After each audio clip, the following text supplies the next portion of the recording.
Bonsoir à tous, merci de nous retrouver ce soir pour un nouveau numéro de Question d'actu. Plusieurs wilayas du nord du pays ont été touchés par de fortes précipitations samedi dernier. De nombreux quartiers et villes ont été inondés en seulement quelques heures. On dénombre malheureusement la disparition de 3 personnes et plusieurs dégâts matériels, en plus des perturbations de la circulation sur plusieurs axes routiers. Vous l'avez vécu, des scènes qui se répètent à chaque saison depuis et qu'au début. Les services météo préviennent une dizaine des wilayas du nord-est du pays sont placés pour cette journée, en tout cas du lundi jusqu'à demain mardi, à différents degrés de vigilance pluie, pour dire que ces épisodes vont certainement se répéter si on n'agit pas rapidement et en amont. Est-ce que la quantité de pluie tombée ou les changements climatiques peuvent à eux seuls justifier ces catastrophes, ou est-ce par manque de préparation, d'anticipation, de prévention et d'une politique urbanistique aléatoire? Comment limiter les conséquences des pluies torrentielles, sachant que la récurrence ne va pas s'estomper? Nos experts autour de cette table vont tenter de répondre à toutes ces questions ce soir. Et nous avons le plaisir d'accueillir sur ce plateau professeur Bensna. Bonsoir. Bonsoir. Vous êtes enseignant en sciences eau et environnement à l'université de Blida 1. Merci d'avoir accepté notre invitation. Nous avons également à nous Dafra. Bonsoir. Vous êtes délégué national au risque majeur du ministère de l'Intérieur et des collectivités locales et de l'aménagement du territoire. Merci d'être avec nous. Merci, c'est moi qui vous remercie. Monsieur, nous accueillons également sur ce plateau Monsieur Salah Sahabi Abed. Bonsoir. Vous êtes directeur de l'exploitation. Merci d'être avec nous. Bonsoir, merci pour l'invitation. Et bien sûr, la protection civile présente également Monsieur Nassim, chargé de la communication et chef de bureau de l'information et de la sensibilisation. Merci d'être avec nous sur ce plateau. Bonsoir. Alors, on va commencer d'abord par l'actualité, essayer d'expliquer ce qui est arrivé ce week-end. Je vais commencer avec vous, monsieur Météo algérien. Aujourd'hui, vous allez nous expliquer ce qui s'est passé, monsieur Salah Sahabi. On a enregistré, on dit, un cumul assez important en l'espace de quelques heures seulement. Est-ce que tout cela, nous l'avions prévu? Effectivement, c'est-à-dire à travers les bulletins de météorologiques, notamment les bulletins météorologiques spéciaux, les BMS, voilà, les BMS, connus communément BMS, ont été envoyés au moment opportun, suffisamment même à l'avance, pour justement prévenir les autorités locales et également les populations pour justement anticiper ce phénomène dangereux qui était donc en quelques heures prévu de... Vous aviez prévu sur BMS une quantité de 30 à 40 mm. On ne s'attendait pas à qu'il y ait autant. Là, nous sommes à combien? Parce qu'il faut d'abord comprendre comment le mécanisme fonctionne. Le processus physique des nuages orageux est assez complexe et assez difficile à prévoir. Il n'y a aucun centre dans le monde météorologique qui peut prévoir suffisamment. On ne peut pas prévoir la quantité suffisamment à l'avance, mais on peut faire une estimation en vertu, bien sûr, de la nature du nuage et avec, bien sûr, son étendue sur, par exemple, une zone. La propriété fondamentale de ce type de nuage convectif qui génère des pluies torrentielles, c'est que ces nuages sont assez localisés. Ils ont cette propriété assez délicate à prévoir et à modéliser. C'est-à-dire même les modèles de prévision numérique du temps actuellement n'arrivent pas à prévoir à cette échelle-là, à une échelle micro-locale, c'est-à-dire inférieure à de la maille d'un modèle de prévision du temps actuellement, elle est de l'ordre de 1,3. C'est le modèle à haute résolution spatiale. Le comportement d'un tel nuage qui déverse autant de pluie, il est imprévu. C'est-à-dire que même si on veut faire de la prévision, on ne peut pas aller au-delà. On reste approximatif. Non, on ne peut pas aller au-delà de 2 à 3 heures. C'est ce qu'on appelle le nowcasting. C'est la prévision immédiate. Maintenant, nous nous efforçons à l'ONM une estimation. On ne peut pas prévoir, par exemple, l'orage, mais on peut prévoir le risque d'orage. C'est-à-dire on peut prévoir des conditions météorologiques qui sont favorables à générer des conditions météorologiques un peu extrêmes, de type, par exemple, inondation, ou type vague de chaleur, et ainsi de suite. Pour ce cas de figure qui s'est produit, nous avons estimé des quantités qui peuvent dépasser les 60 mm par endroit. Si on prend l'exemple de ce qui s'est passé à l'Algérois, on a recueilli une quantité de l'ordre de 145 mm, par exemple, à N'Bnian, alors qu'à Alger, par exemple, on a enregistré cette variabilité spatiale également des pluies. Et c'est ça la caractéristique du nuage convectif qui gère ce type de pluie. Donc, il y a eu quand même des dégâts matériels et humains malheureusement importants, Monsieur Bernaoui. Est-ce que vous estimez que le système d'alerte lancé par Météo Algérie a été suffisant ou a fonctionné, qui vous a permis justement d'agir à temps? Exactement, le système d'alerte, d'abord déjà la protection civile, c'est parmi les premiers destinataires de ce BMS. En disant le BMS, c'est la carte de vigilance. C'est très important d'exploiter les deux supports. Pour le BMS, il y a l'analyse sur place à travers, au niveau plutôt national de coordination opérationnelle. Donc tout de suite, il est envoyé une instruction du wilaya ainsi que pour information les wilayas voisinantes. Donc rapidement, donc, il y a la préparation, donc il y a la mise en alerte numéro 1 concernant des unités, l'acquisition des agents de protection civile, la préparation des outils et les matériaux qu'il faut dans ce genre d'intervention. Et en plus, dans certaines régions où sont localisés les points et les tranchants noirs, donc il faut faire sortir les unités d'intervention, des unités à proximité des points noirs pour réduire le temps d'intervention, surtout sachant qu'il y aura des remontées d'eau, il y aura des crues d'eau, etc.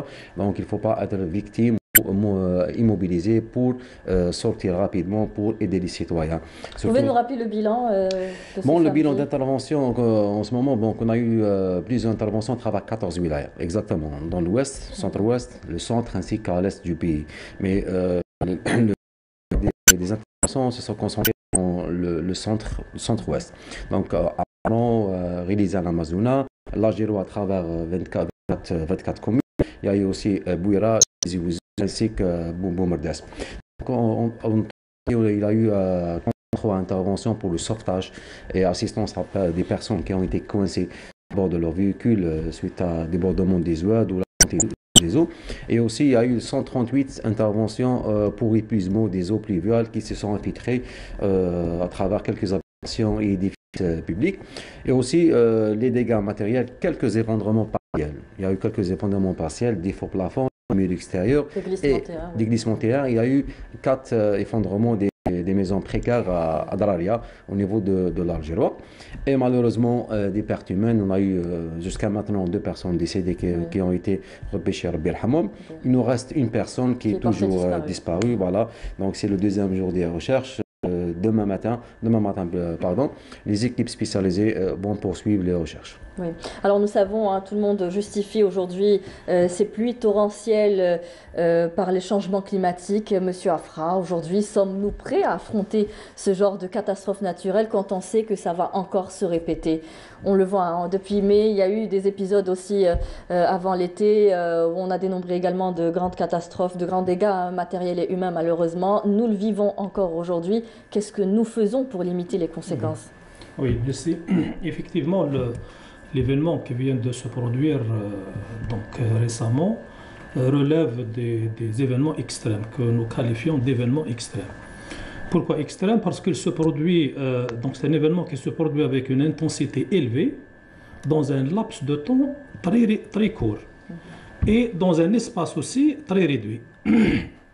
Quand on regarde la variabilité spatiale des précipitations, donc on voit par exemple en 1 heure, entre 18h et 19h, on a enregistré pratiquement 70 mm à la station d'Al Harrach et presque 2 mm à une autre station pas très loin.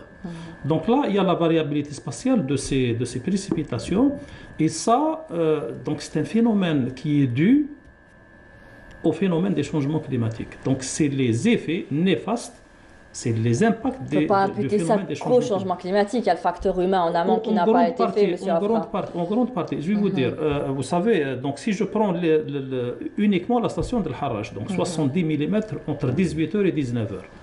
Donc cela veut dire que pendant 1 heure, nous avons recueilli sur 1 mètre carré de surface 70 litres d'eau.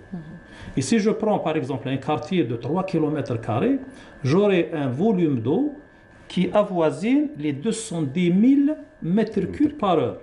Et 1 m³, c'est 1000 litres. Alors, pour pouvoir évacuer cette quantité d'eau, ce volume d'eau important, un petit calcul arithmétique tout simple permet de calculer section nécessaire d'une conduite qui doit évacuer cette eau, on trouverait un diamètre de conduite de 8,6 mètres. Oui, on parle d'avaloir beaucoup plus large, mais aujourd'hui, qu'est-ce que vous avez à dire à tous ceux qui disent qu'il n'y a pas de curage d'avaloir, il n'y a pas de drainage des oueds, que ça aurait pu limiter quand même les dégâts, le flux de l'eau aurait pu être moins important. Tout à fait. Maintenant, les changements climatiques étant une réalité. En pleine saison. Hein, donc, une réalité. Le dernier rapport du GIEC, du groupe d'experts intergouvernemental sur le climat, donc, qui a été publié, il est disponible sur le site donc de l'UNFCCC, qui a été publié au mois d'août. Donc, il est très alarmant par rapport aux impacts des changements climatiques. Donc, il prévoit des scénarios catastrophiques, notamment en ce qui concerne l'Afrique et l'Afrique du Nord et l'Algérie. En matière donc, de précipitation, du niveau de précipitation qui sera beaucoup plus élevé, en matière de sécheresse, en matière de vagues de chaleur qui sera, donc c'est des épisodes de vagues de chaleur très longues et des épisodes de froid très réduits, des précipitations très élevées. Donc ça, c'est une réalité. Maintenant, comment gérer ce risque? On va en venir. On va essayer d'abord de comprendre aujourd'hui avec vous, professeur Bensness. Donc, ce que nous devons comprendre, c'est que nous devons faire face à l'avenir à des phénomènes météorologiques extrêmes. Oui. En tout cas, pour un phénomène rare. Il est plus autant rare. Hein, là, exceptionnel. Parce que c'est un débordement assez important. Même un réseau d'assainissement qui est bien conçu n'arrive pas à évacuer cette quantité énorme. Oui, là on parle de limitation de dégâts, hein, c'est-à-dire qu'on sait qu'il y a une quantité qui ne peut pas être absorbée. Voilà. Alors, si on parle de nos réseaux, moi je suis là juste pour parler des réseaux d'assainissement. Les réseaux d'assainissement en Algérie, d'une façon générale, sont mal gérés, mal conçus, sous-dimensionnés. Alors vous imaginez les diamètres qu'on a. Ils sont à combien pour faire la différence? C'est variable, c'est entre 30, 60 cm, 1 mètre. Mais ça, c'est vraiment le réseau d'assainissement est nettoyé, curé, etc. Voilà. Alors, vous imaginez s'il est plein de saleté, de déchets, de gobelets. Alors, si on regarde les avaloirs et les grilles, même un millilitre ne passera pas. Alors, avec un phénomène rare, important, c'est un déluge. Comment peut-on... Puis l'imperméabilité des sols aussi. Voilà. En plus, il y a un autre phénomène qui se manifeste dans ce déplacement-là, dans ce phénomène-là. On a de la boue. Alors, le comportement de la boue est différent du comportement de l'eau. Ce qu'on a vu à Bab el-Oued. Voilà, Bab el-Oued, on avait à peu près 2 600 000 mètres cubes de boue. Un tel comportement de boue, il n'est pas possible de le gérer hydrauliquement. Il n'y a aucun système au monde qui peut gérer ça. Aujourd'hui, avec les mécanismes qui ont été mis en place, par exemple à Bab el-Oued, il y a quand même, on le voit le résultat. Voilà. Il y a l'amélioration. Il y a une amélioration. Donc, qu'est-ce qui a fait défaut finalement? Donc, il y a quelque chose, il y a une faille quelque part, Monsieur Afra, qui pourrait expliquer ces catastrophes. Oui, vous savez, un risque, il doit se gérer. On ne gère pas la catastrophe. On n'attend pas le jour de la survenance de l'événement. Pour réagir, on doit le gérer. Il doit être identifié le risque. Est-ce qu'il est identifié également chez nous? Tout est localisé, cartographié chez nous, on connaît les zones vulnérables. Le risque d'inondation, il est identifié, il est cartographié. Et il a même fait l'objet d'une stratégie nationale de lutte contre les inondations qui a été examinée en Conseil de gouvernement en 2020, donc en novembre 2020, qui a permis d'identifier 865 zones inondables et qui sont au jour d'aujourd'hui géolocalisées. Donc, à chaque fois qu'il y a un BMS émis par Météo Algérie, donc le BMS est transmis automatiquement à tous les walis concernés par l'alerte et mais c'est ça le problème aujourd'hui, c'est qu'on agit à l'instant T, on n'agit pas en amont. On attend aujourd'hui les BMS, la saison automnale qui arrive après une sécheresse, tout ce que cela implique. L'instant T, il faut réagir. Par exemple, la protection civile, il y a toute une organisation. Non, je vous dis par rapport à la gestion numérique de cette stratégie. Donc une fois que le BMS est émis, tous les walis sont informés et ils ont la carte donc géolocalisée des zones inondables de chaque wilaya. Et là, ce qui nous manque, on est en train de travailler avec nos collègues de l'ONM et de l'hydraulique, c'est que comment transformer l'alerte météo en alerte hydraulique. Parce que c'est deux choses différentes. La météo vous donne l'aléa, vous donne une alerte météo. C'est une estimation météorologique.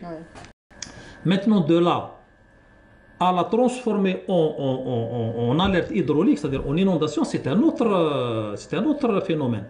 Parce que le risque, c'est le produit de deux paramètres. Le paramètre aléa, qui est donné par la météo, mais le paramètre vulnérabilité et exposition. C'est ce deuxième-là, maillon, qui manque maintenant. On est en train de travailler dessus pour pouvoir justement compléter la chaîne depuis l'alerte météo jusqu'à l'alerte hydraulique. Et à partir du moment où on aura l'alerte hydraulique, on est en train de travailler avec les collègues de l'hydraulique pour justement transformer toutes les stations pluviométriques qui sont actuellement analogiques en stations numériques qui peuvent instantanément transmettre l'information. Et à partir du moment où le seuil d'inondabilité est atteint, il y a une alerte qui doit être donnée au niveau des zones concernées pour arrêter par exemple la circulation, pour informer la population pour rester chez elle.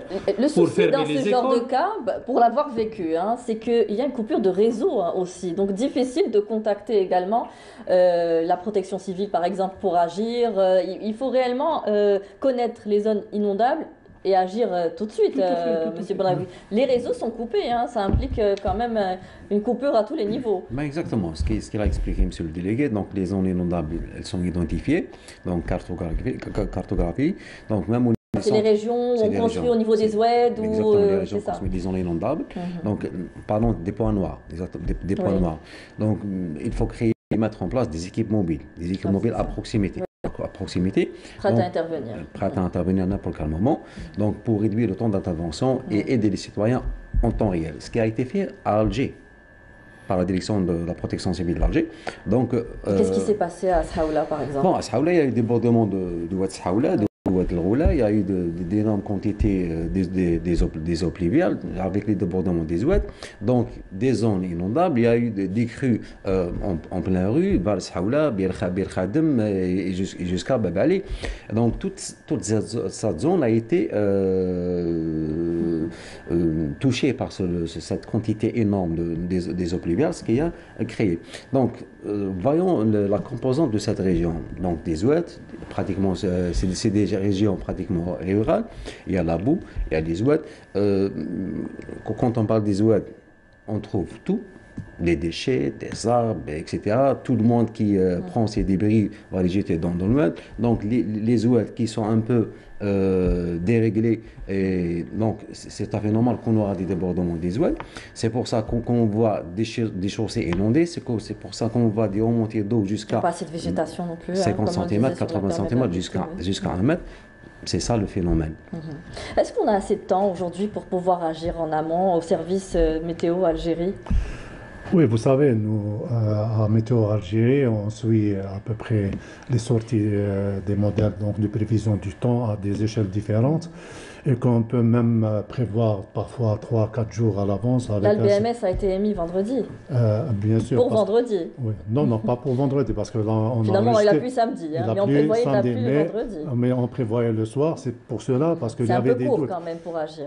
Bon, 24 heures à l'avance, on ne peut pas prévoir ce type de temps une semaine à l'avance, c'est quasi impossible, parce qu'on n'est pas dans une situation météorologique de dépression classique.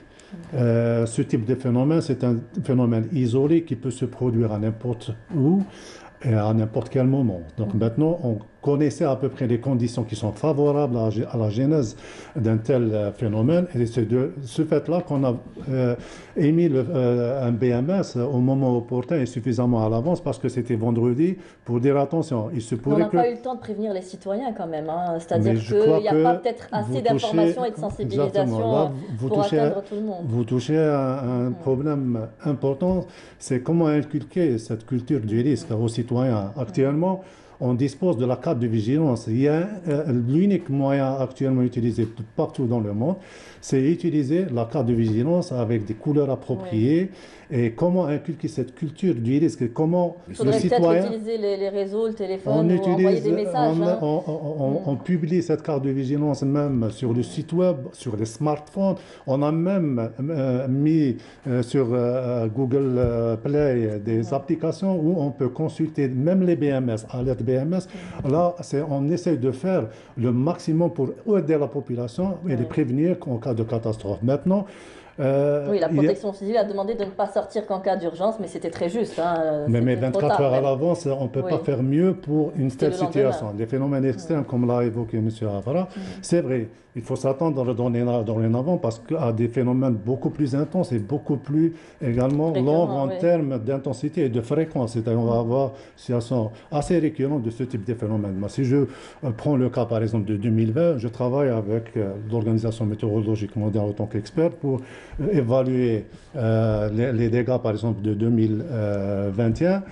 Entre janvier et septembre, jusqu'à maintenant, on a enregistré pratiquement 210 milliards de dollars de pertes pour 50 pays dans le monde. Et ce n'est que pour les 9 mois. Par rapport à 2019, il y a eu une augmentation de l'ordre de 25% de dégâts. Vous voyez, maintenant, on va aller droit vers des situations extrêmement dangereuses. Et là, il faut justement prendre toutes ces précautions, anticiper. C'est comment améliorer les systèmes. Voilà, on va poser la question justement. Voilà. Est-ce qu'on peut anticiper aujourd'hui, prévoir tout cela? Est-ce que vous pouvez nous expliquer un peu ce qui s'est passé à Saoula? Pourquoi l'Oued a débordé? Qu'est-ce qui n'allait pas autour? Bon, anticiper, je dirais, c'est la meilleure méthode. Mais il faut avoir les données. Oui. Les données de base. Si on n'a pas de données de base fiables, on ne peut pas anticiper. Même si on anticipe, on va donner des valeurs faibles par rapport à la réalité. Ce phénomène ce dernier phénomène-là, c'est comme une catastrophe qui nous a bousculés. C'était prévu. Mais le phénomène des inondations, c'est un processus qui est complexe et on ne peut pas le maîtriser ni dans l'espace ni dans le temps. Donc, ce n'est pas évident. Bon, il y a des modèles mathématiques maintenant, ou bien des modèles numériques qui essayent de prévoir. Mais la probabilité d'erreur est énorme aussi. Oui. Parce que c'est un phénomène assez rare et assez complexe aussi. Je reviens. Quand vous dites juste assez rare, aujourd'hui on parle de plus en plus de ce genre de phénomène avec les changements climatiques. Finalement, ils ne sont plus aussi rares. Justement. Les changements climatiques vont transformer les phénomènes rares en phénomènes réguliers. Voilà. Et là, c'est la complexité de ce phénomène-là. Et moi, je vous dis, ce tel phénomène, les inondations, on est obligé d'admettre ça. On ne peut pas éliminer carrément la catastrophe. On peut pas dire, c'est comme une maladie chronique. On peut diminuer les effets néfastes, prendre des médicaments, mais éliminer complètement la maladie, c'est pas possible. Donc on est obligé de vivre avec ça. Mais est-ce qu'on agit dans ce sens, de manière à réduire la vulnérabilité des régions? Oui. L'État a dépensé des centaines de milliards de dinars dans ce sens-là. Il y a eu 310 milliards de dinars, je pense, alloués dans le cadre de la stratégie chaque nationale, année, et qui n'avaient pas pu être réellement mises en place à cause des textes d'application qui faisaient défaut. Effectivement, pour revenir au risque de manière générale, risque inondation ou tout autre risque. Le risque, comme je l'ai dit, c'est le résultat, c'est la combinaison de deux paramètres, le paramètre aléa et le paramètre vulnérabilité. On ne peut pas réduire l'aléa. L'aléa, il est là, c'est les changements climatiques, c'est la nature, donc ils sont là. C'est des paramètres qui sont là, qui ne dépendent pas de l'être humain. Par contre, la vulnérabilité, le degré d'exposition dépend de l'être humain. L'être humain peut intervenir pour réduire la vulnérabilité, le degré d'exposition. Et par conséquent, s'agissant d'un produit de deux paramètres, pour réduire le résultat, donc je dois réduire la vulnérabilité. Le paramètre aléa étant constant, on ne peut pas le réduire. Comment réduire la vulnérabilité? Justement, à travers le passage de la gestion de la catastrophe à la gestion du risque de la catastrophe. Parce que le risque de la catastrophe a commencé à courir depuis peut-être des années. Et il est là. Donc on doit le gérer à travers ces 4 phases. La phase prévention, la phase prévision, Ensuite viendra la phase intervention lorsque la catastrophe ou lorsque l'événement se produit réellement. Parce que l'événement, il se produit en quelques heures. Oui. 1 heure, 2 heures. Pour un séisme, c'est moins d'1 minute. Pour les feux de forêt, c'est la même chose. Donc, c'est les premiers instants qui ont un rôle très important à jouer dans la gestion du risque. Ensuite viendra la phase de relèvement et de retour à la normale.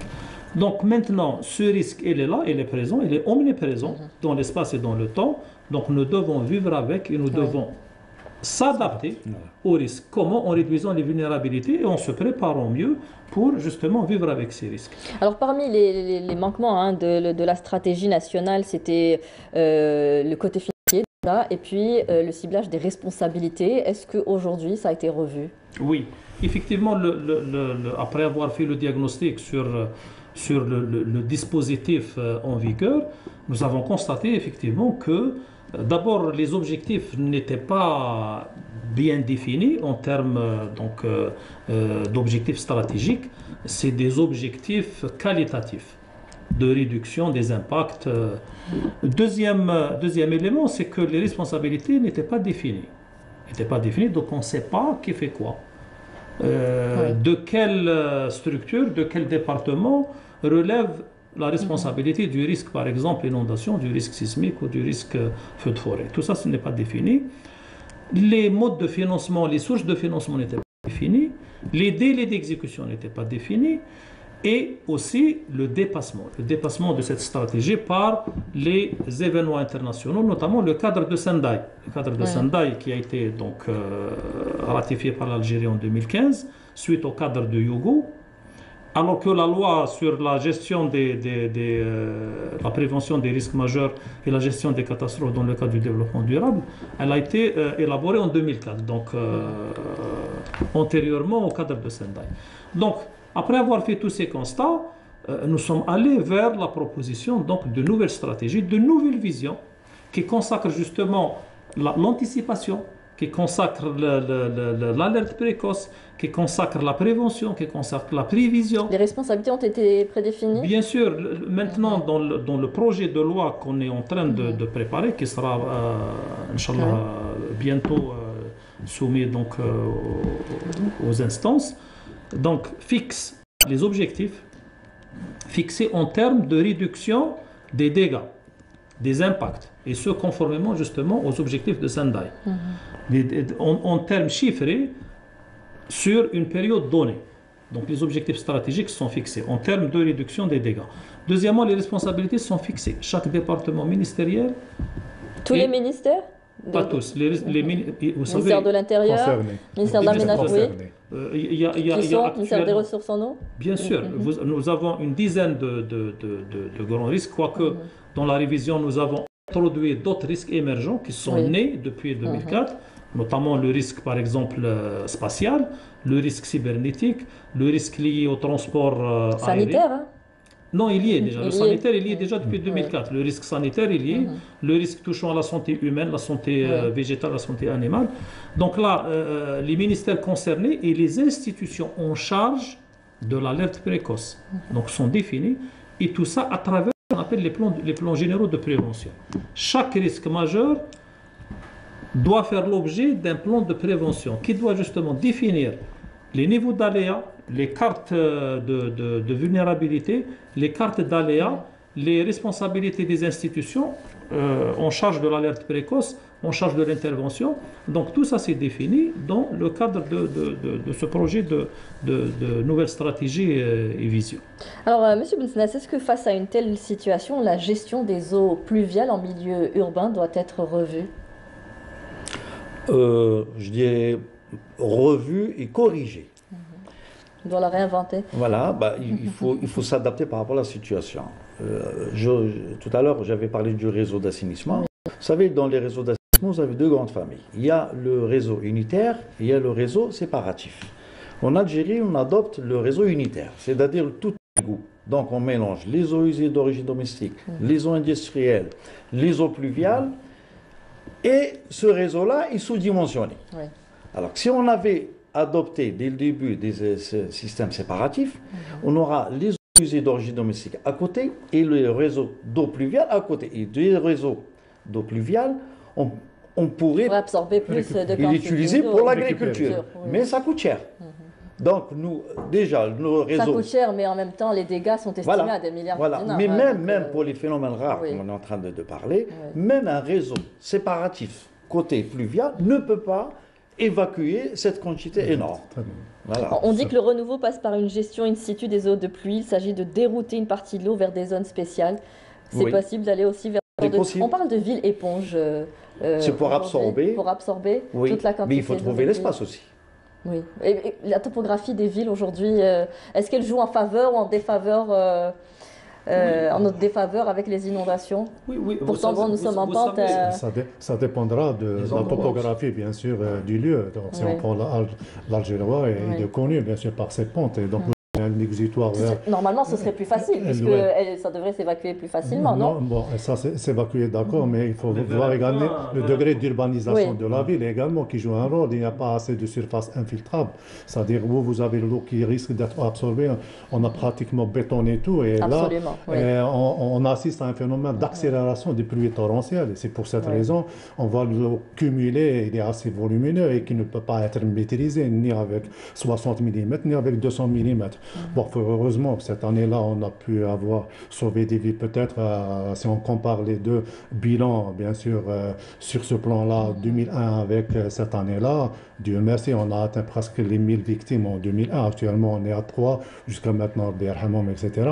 Mais il faut travailler beaucoup plus sur la réduction de la vulnérabilité et la sensibilité également, et surtout par rapport à un phénomène extrême qui risque d'être récurrent. Donc, on apprend les leçons. On va vers les microclimats, puisqu'on l'a vu, ça change d'une région à une autre. Sur le plan météorologique, on peut avoir une petite dépression localisée sur une région et rien dans l'autre région, même au sein même d'un quartier. On a vu de la grêle qui est tombée, par exemple, côté ouest de la capitale, et pas ailleurs. Et ce phénomène, sur le plan statistique, les pluies sont assez particulières. C'est parce qu'on assiste à une phase de transition. Et la phase de transition, c'est entre l'été, par exemple, et l'hiver. Et entre l'été et l'hiver. Donc l'automne, il succède à l'été, surtout en ce moment-là, pour cette année-là, parce qu'on a traversé pour une période assez longue, une saison de sécheresse. Puis la végétation aussi, etc. Qui a et donc ça, il ne donne pas le temps qu'il faut à une pluie avec une intensité pareille, n'a pas le temps d'être absorbée par le sol. Et donc, il va y avoir plus de ruissellement. Et de ce fait-là, on assiste à des pluies qui sont accélérées en termes, bien sûr, de vitesse, d'écoulement et de débit. Raison pour laquelle, donc, il faut travailler sur la réduction de la vulnérabilité. Maintenant, il faut rechercher quels sont les points noirs. Notre collègue de la DGPC ils ont été définis d'après M. Afra. Là maintenant, il faut développer des stratégies pour réduire, bien sûr, et pour sensibiliser les populations qui sont autour.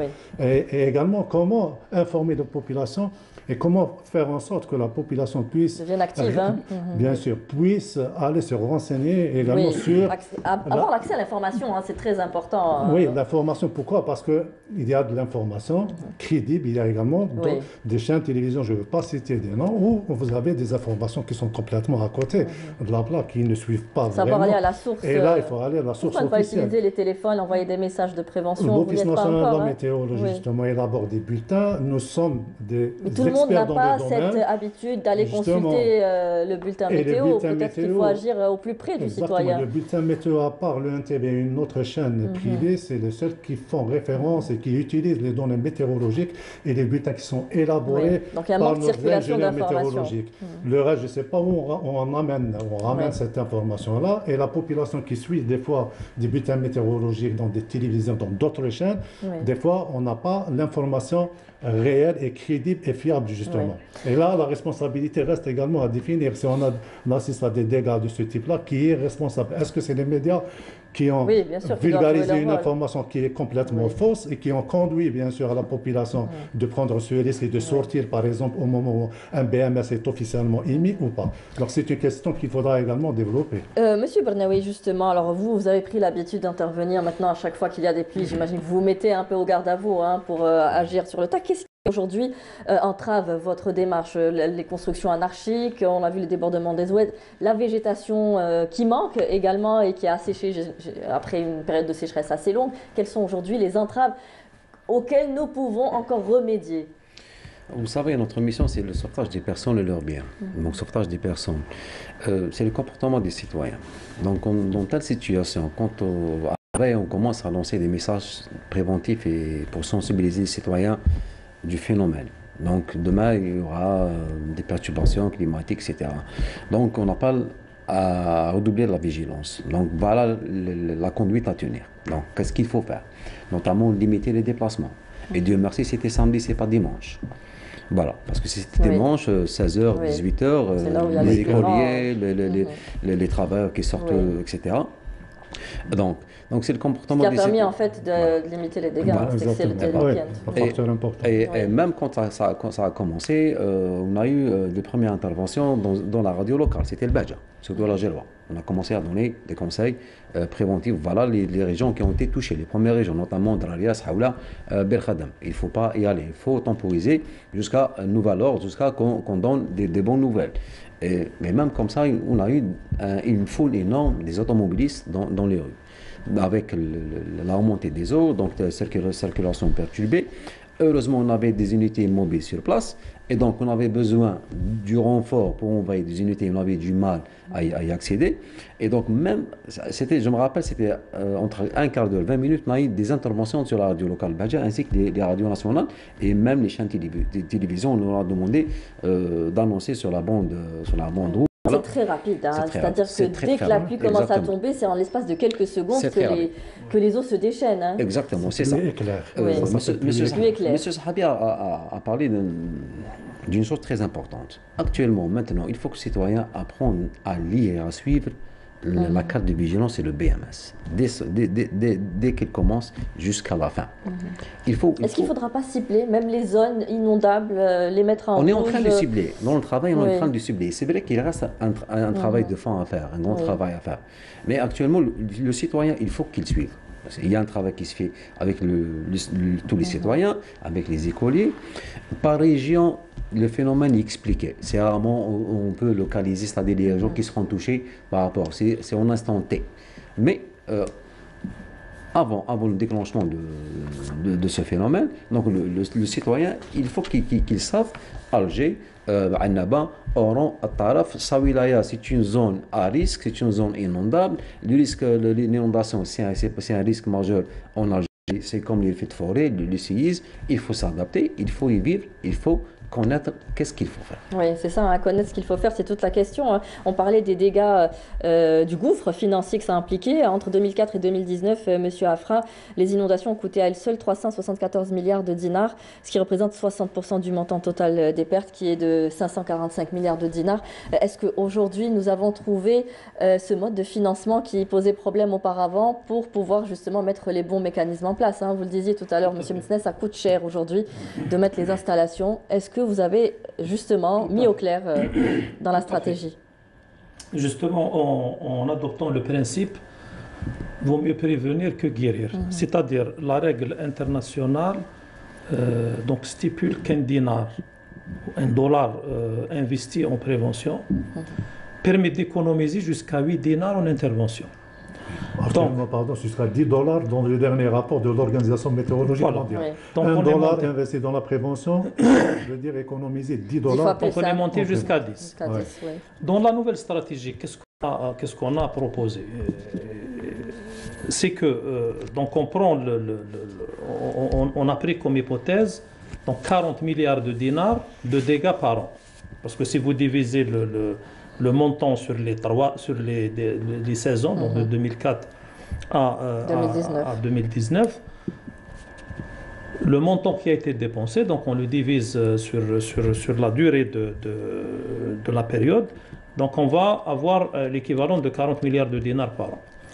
Donc on s'est dit, on prend uniquement le 1/8 de ce montant qu'on va réserver à la prévention. Et ce 1/8 donc représente un pourcentage du PIB, c'est-à-dire le produit intérieur brut Donc c'est un pourcentage du PIB. Donc on a annuellement, dans le cadre des lois de finances, on doit consacrer un budget équivalent à 0,00, je crois, 0,4% du PIB. Le PIB qui est aux environs de 500 milliards de dollars. Donc ce montant qui sera consacré à la prévention, la prévision, annuellement dans le cadre des lois de finances, avec un programme d'action en matière de prévention, en matière de prévision, en matière d'alerte, en matière de mise en place de systèmes d'alerte précoce, va nous économiser justement jusqu'à 8 fois le montant. Et c'est cette vision-là qui est proposée actuellement dans la nouvelle stratégie, c'est que, donc on doit consacrer un budget pour la GRC, la gestion des risques de catastrophe. 2, il y a un point important qui a été souligné par les collègues, c'est le rôle du citoyen. Le rôle du citoyen et de la société civile de manière générale. Qui ne souscrit pas aux assurances aussi. On en parlait, c'est un autre... on parle au côté finance. On va en parler. Mais vous savez, l'un des principes du cadre de Sendai, c'est les parties prenantes, toutes les parties prenantes, donc bien sûr les organisations gouvernementales, les institutions, la société civile, mais aussi le secteur privé. Les deux partenaires, secteur privé et société civile, étaient absents dans le cadre de l'ancienne stratégie. Maintenant, ils deviennent des acteurs importants dans la nouvelle stratégie. Que ce soit la société civile, que ce soit le secteur privé. D'abord, acteurs importants dans la préparation et l'élaboration de la stratégie. Dans la conférence nationale, nous avons fait participer une dizaine d'associations de la société civile. Et la mise en œuvre aussi, c'est une partie prenante, elle a sa place, la société civile. Nous avons vu par exemple lors des derniers feux de forêt survenus à Tizi Ouzou, à Béjaïa, un peu partout dans les wilayas d'Algérie. Vous savez mener des campagnes. Non, nous avons constaté tous l'élan de solidarité. Oui, absolument. Ça, c'est la société civile qu'il va falloir organiser, qu'il va falloir encadrer, qu'il va falloir encourager, qu'il va falloir associer et contenir. C'est formidable, c'est un élan formidable qu'il va falloir intégrer dans notre stratégie. Le deuxième point, c'est la sensibilisation et l'information. Il faut que le citoyen soit informé des risques encourus. Qu'il se sente impliqué aussi. Des risques encourus d'abord dans son lieu de résidence, mais aussi dans son lieu de travail. Ça, c'est une obligation. Pour l'État d'informer, mais aussi une obligation pour le citoyen d'apprendre. Vous avez mené des campagnes justement de sensibilisation, vous avez même intégré les prêches des imams dans les mosquées pour faire passer le message. D'ailleurs, je rappelle que la semaine du 25 juin au 2 juillet, donc on a commencé le 25 juin par un vendredi, c'était une campagne d'une semaine pour la sensibilisation du risque d'inondation. Nous avons commencé par la prière du vendredi, donc tous les imams sur le territoire national ont évoqué dans la prière du vendredi ce phénomène de risque. Le phénomène de risque, donc en citant les différents versets coraniques, les différents hadiths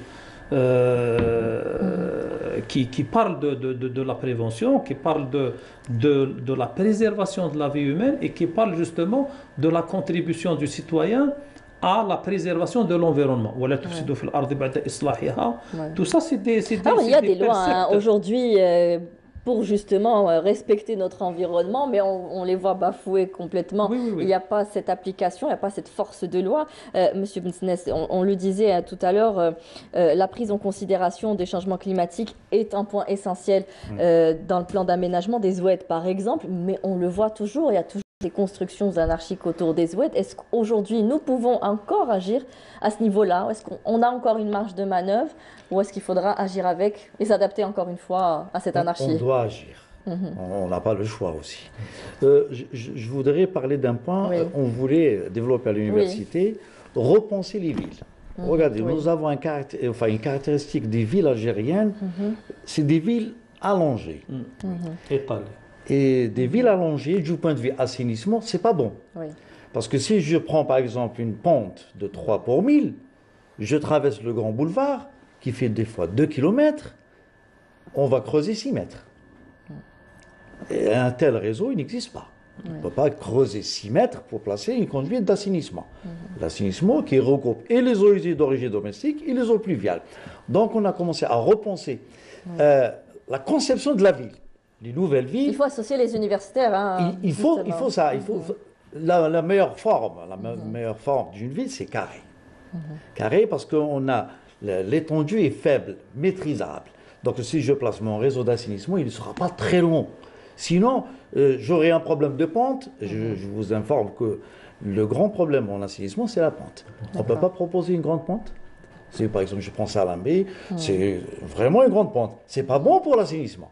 Ça va augmenter la vitesse de déplacement et ça peut engendrer des cassures, des joies. Si on a une pente nulle, par exemple je prends Boufféric, c'est une zone plate. C'est une zone qui nous pose un problème. Comment on va faire ce réseau d'assainissement? Alors, l'universitaire souffre.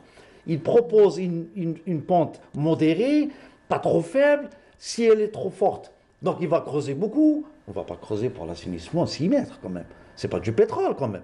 Donc, ça, c'est un problème.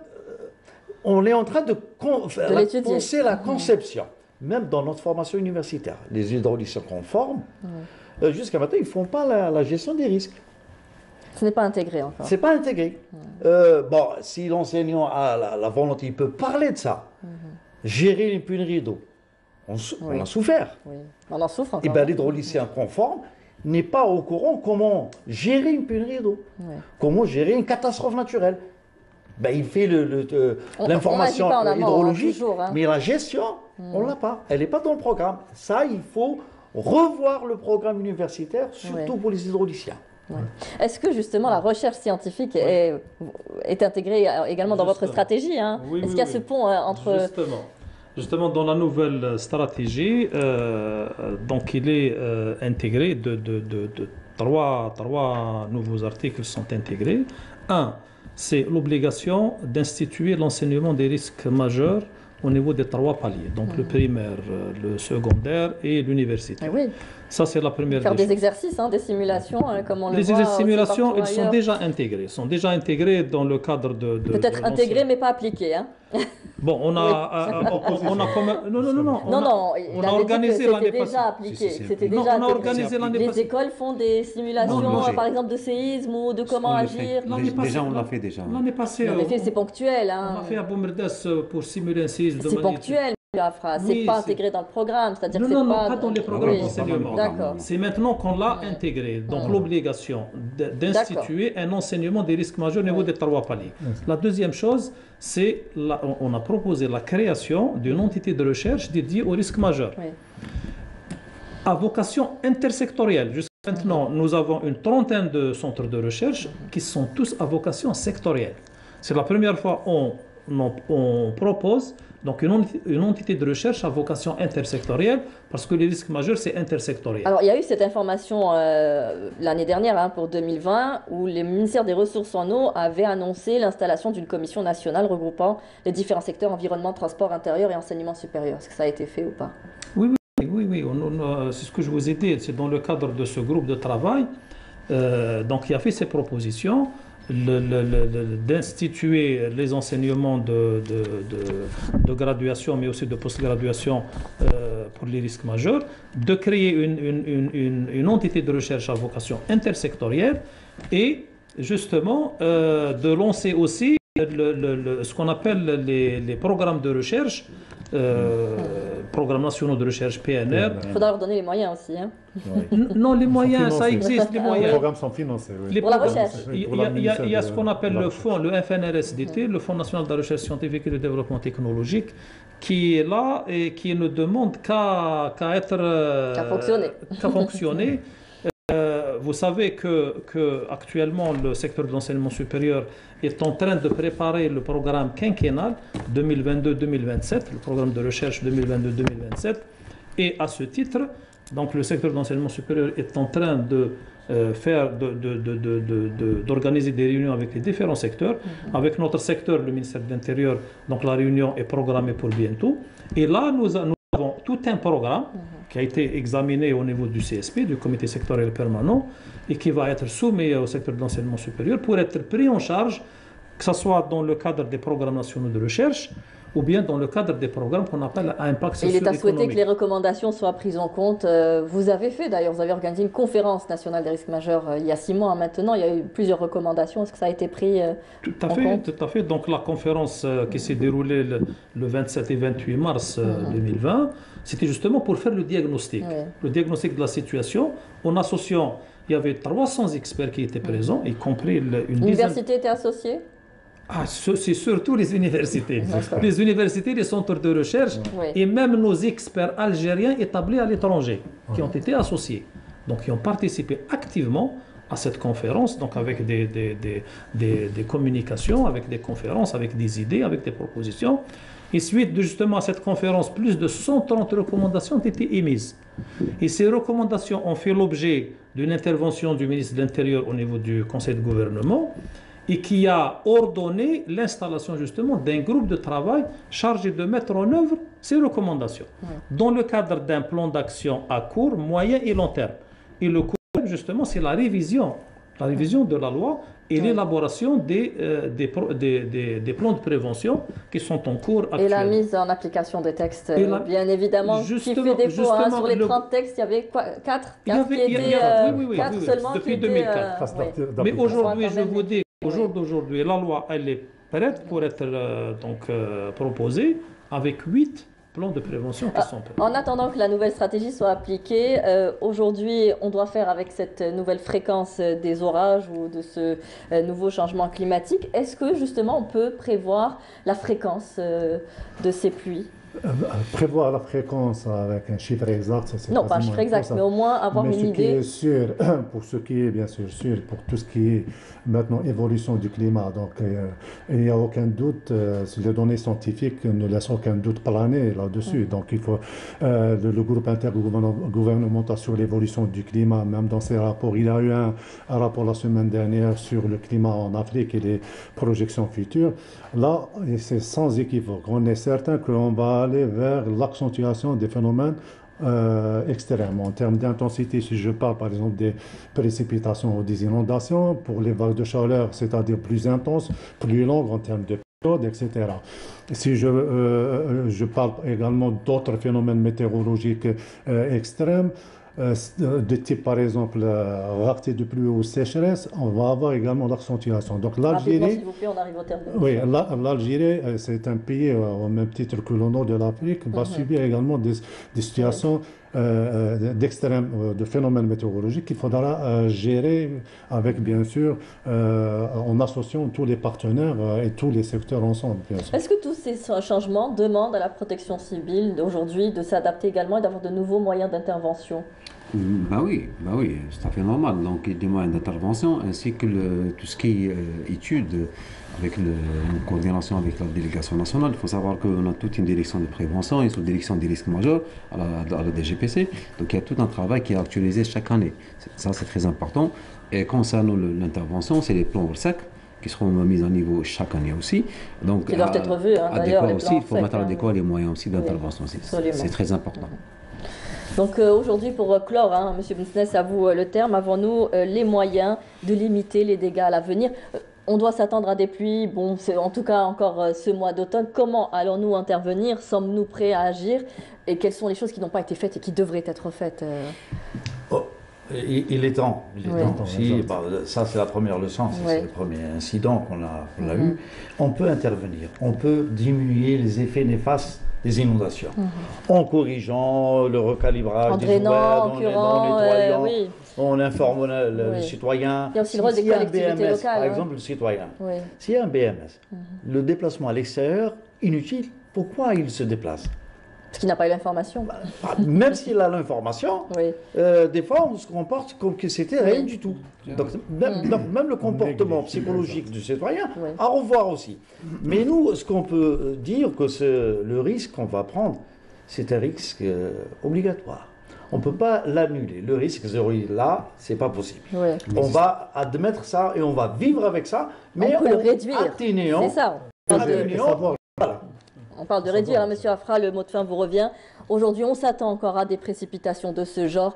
est-ce que des mesures concrètes et applicables ont été prises pour éviter ce genre ou limiter ou réduire l'impact de ces pluies torrentielles? Comme je l'ai dit, l'un des maillons qui était des plus faibles dans la stratégie précédente, c'est le citoyen, c'est la société civile. Maintenant, la société civile est impliquée et doit s'impliquer aussi dans la gestion des catastrophes à travers la sensibilisation, la formation, l'information, l'éducation du public. Alors, il y a la part de l'homme, je suis bien d'accord avec vous, mais il y a aussi le travail des collectivités locales, du ramassage par exemple des ordures, du drainage des eaux, dont on parle depuis tout à l'heure. Est-ce que ça va être fait?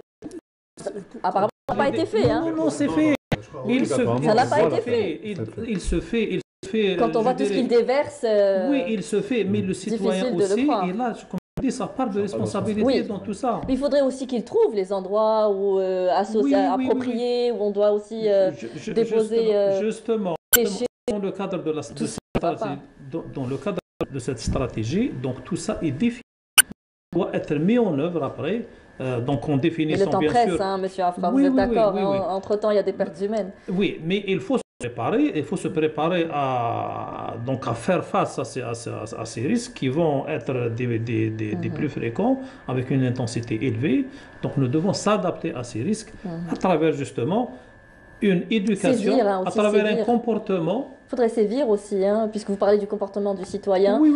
Sévir, proposer des amendes, pourquoi pas aussi, comme ça se fait ailleurs. Dans le cadre de cette nouvelle stratégie. Et puis veiller sur le rôle des collectivités locales à la veille des élections. Nous avons multiplié par 4 les sanctions qui étaient prévues dans la loi, que ce soit en termes d'amende ou en termes de sanctions pénales. Les sanctions qui étaient prévues dans l'ancienne loi, nous les avons multipliées par 4. Merci messieurs. Peut-être vous voulez intervenir plus rapidement. Je voudrais juste saisir l'occasion pour dire que, puisqu'on est à l'approche des élections, maintenant il faut que les élus soient également formés dans le domaine de gestion du risque climatique. Et ça, c'est un point important qu'il faudra insister là-dessus. Très bien. Merci messieurs d'avoir participé à ce débat. Merci à vous tous de nous avoir prêté attention. J'espère que nous avons pu un peu vous éclairer sur cette situation. Et puis prudence, dorénavant, si vous entendez aujourd'hui les BMS lancés par l'alerte météo, lancée par consulter l'alerte, la carte de vigilance. Merci à vous tous de nous avoir suivis. Très bonne fin de soirée sur Algérie. Au revoir.